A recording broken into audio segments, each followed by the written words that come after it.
Coyote time, sometimes referred to as edge leeway, is one of many strategies games developers use to both improve the feel of movement in video games, while also providing often much needed forgiveness for very minor player mistakes.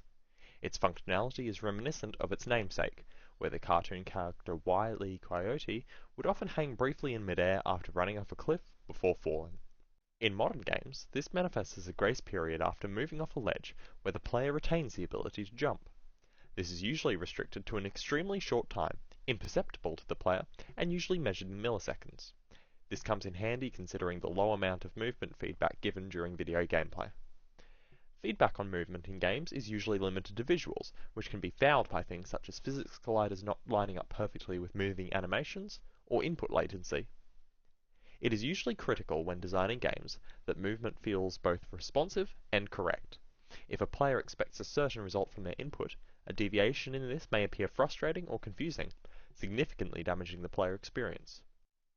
A strong example of a game that does not utilize Coyote time is the original Super Mario Bros. From 1985. The movement in the absence of Coyote time can be described as somewhat frustrating at times when players expect to jump based on their inputs, but are unable to due to being mere pixels away from the edge of a platform.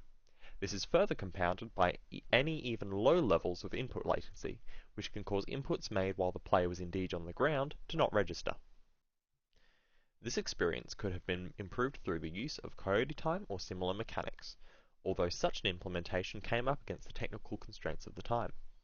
This would have, however, reduced perceived difficulty, shifting frustrated players further into the much desired flow state.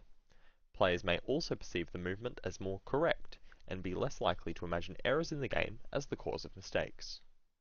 This was indeed done in newer Mario games, and has been ever since.